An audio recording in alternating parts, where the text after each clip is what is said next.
اټولو ناول خدا خبره یاد کې چې مسلمانانو سره یو لویه دوکا دا شوی دا چې دا علمونه چې دي دا تقسیم شوي دي. یره جی دا دینی علوم دي دا دنیوي علوم دي.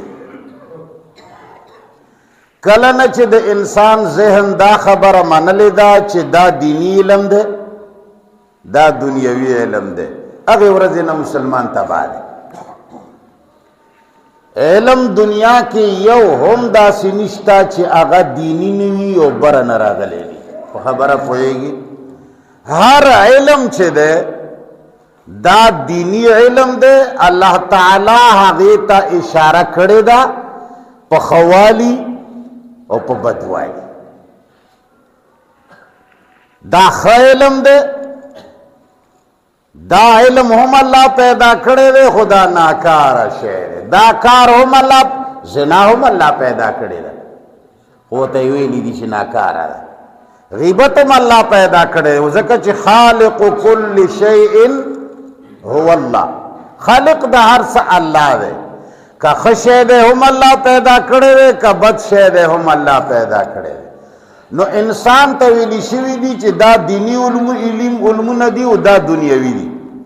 نو چې کم د ترقۍ علمونه دي کم علمونو سره چې سړی د تمامي دنیا سره مقابله کولی شي هغه یې ورو غوندې مسلمان نه واخیستل یونیورسټۍ کې او په کالج کې او په دغو ځایونو کې یې کېښودل.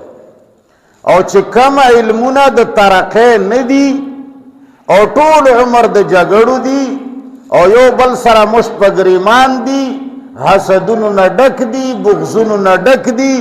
یره استنجا فرض ده که سنت ده که واجب ده که مستحب ده. پوزې کې اوبه اچول فرض دي که سنت دي او داسې کې څلور فرض دي که پنځه دي او که شپږ دي. ترتیب په اوداسه کې فرض دی او که فرض نه دی پکې.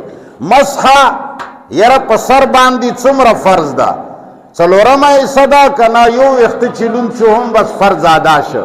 یره جي د غوږونو مسحه شته او که نشته. یره جي په دې وګو باندې په دې څټ باندې چې کومه مسحه سړی درې ګوتې ږدي دا شته او که دا نشته دا په ساتې راواغېستو مدرسو کې کېښود. خدای لیدی شي او که خدای نشي لیدی. خدای بره دی او که خدای ښکته دی. العیاذ بالله.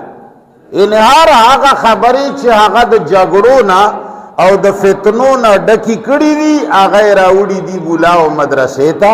په هغې باندې عوام په هغې باندې مولیان په هغې باندې تمامه معاشره مشغوله ساتلې ده. معاشره لګیا ده جګړه ده او امریکا د باره نه راشي لاندې د ملایانو لاندې د عوامو د بریلیانو د دیوبندیانو د پنجپیریانو د او دا جګړه وي دا شته او دا نشته 12 شته او 12 نشته ستا پلار به رانه وکړي والله خامخا به کوم څوک به په ما بند کړي. دلته جګړه وي بره نه B-52 تیاره راشي هغه علم راشي چې هغه د لاندې ټول خلک یو بم سره هغه بم کې داسې کیمیکل او داسې امتیاز نشته چې هغه کې بره نه انسټال کړي وي چې لاندې کوشه بریلی وژنه او دیوبندی مه وژنه. شته پکې؟ او هغه علم چې راشي که نه د هر څه ختم کی او دا لاندې والا علم لګیا دی دا نورم لاندې ځي دا بره نه ځي. 1400 کالو کې مسلمانانو څومره ترقي وکړه. دا ترقي وکړه چې مخکې یوه پارټي نه وه بیا څلور جوړې شوې. امام ابو حنیفه امام شافعي امام مالک امام احمد ابن حنبل وروستو بیا وروره زیاتې دی. زه به اوس هغه مولا نه روګڼم چې صرف شمار کړي. نن نه 10 کاله مخکې ما یو کتاب پړاو کړی و سید وقار په نامه باندې یو مولا لیکلی و. اسلام میں فرقے 350 فرقے هغه لیکلی وي. څومره دا هغه لیکلی وي دا نه چې کني دنیا کې دي هم دومره دا هغه ته معلومې وي. نور په انسان په دې قسمه نو انسان په دال کم علمونه چې مدرسې او مولا لا ورکړه هغه علمونه هغه دي چې هغه هغې کې هغه هم سوچه ورته نه دي پرېښې، هغې کې فقه ګډه کړه، هغې کې روایات ګډ کړل، هغې کې فقها ورننه ایستل، مجتهدینو ته ځان له مرتبه ورکړه، فقهاو ته ځان له مرتبه ورکړه. نن که موږ څوک وجني په دې خبرو وجني چې موږ وایو چې ګوره دا علمونه ټول د الله دي، او چې کم بنیادي او قوي علمونه دي چې دا ټوله دنیا ته ترسیږي هغه هم قرآن ایجاد کړي دي. په کار دی چې مسلمان یې خپل کړي. بهرحال خبره یوه شروع کما، بیا بل خوا لاړه شي د للچ په بنیاد چې زم چېرې مسلمان دی دغې نه خبر شي، دغې نه دیم خبر شي، دغې نه دیم خبر شي. نو خبره مې کوله انسان ته الله تعالی د ممتاز کېدو خصوصیت ورکړی دی صرف په څه شي باندې؟ عقل و اراده او اختیار. چې انسان سره اراده او اختیار ور سره دی، ځناور هر څومره زرافه دنګه ده، هاتی غټ دی، زمری طاقت کې دی، شرمخ تیز دی، لیو ډیر با کماله دی، پیشو ډیره څنګه ده، او سپی چې کم دی په بوی کې تیز دی، خو د انسان مقابله نشي کوي ځکه چې انسان د اراده او د اختیار مالک دی. راغلل مسلمانانو سره دوکه وشوه. اول ته علمونه واغستلی شول چې کم د کار علمونه دي چې زما قرآن یاد کړي دي.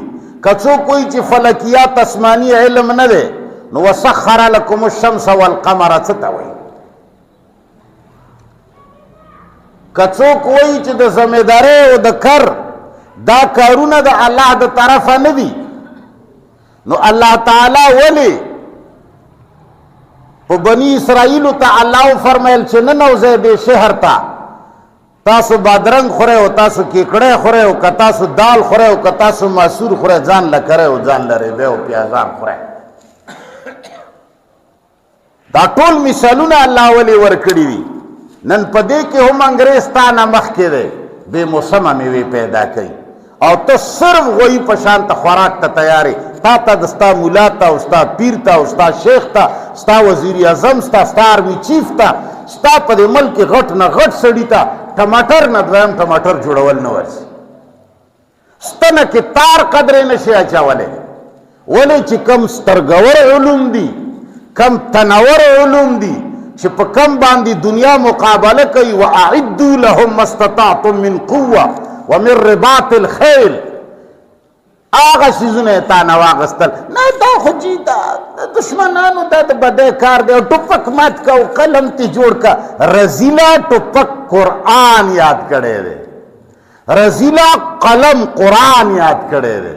ته چې وایي چې توره ماته کا، ټوپک مات کا، ماته قلم جوړ کا، ستا مطلب دا دی چې دا نیم قرآن هندوانو او سیکانو ته ولې داسې نه مني.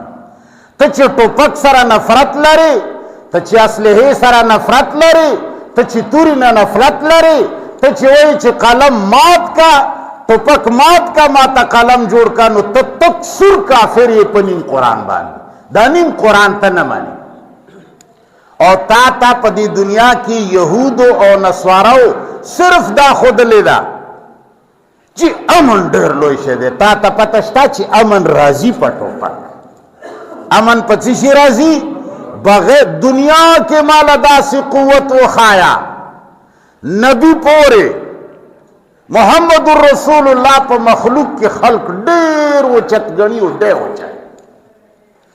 ما ته تر محمد مصطفی پورې یو قوت وښایه چې دنیا کې په یوه ولشت امن راوستی وي او بغیر د ټوپک یې راوستی، بغیر د تورې راوستی. وګرځه په دې ټوله دنیا کې سترګې ولې پټای؟ خو خبره مې بنیادي دا کوله چې اسلام سره دا دوکه وشوه چې اول علمونه تقسیم کړل، جی دا دنیوي علوم دي او جی دا اخروي علوم دي، جی دا د الله والا علمونه دي، دا چې دي دا د لفر او د بدماشان. نه نه نه، ويخلق ما لا تعلمون. قرآن وایي چې الله به نورم ډېر څه پیدا کوي چې ته پرې نه پوهېږي. الله به یې راوباسي، علم به الله اوچتوي.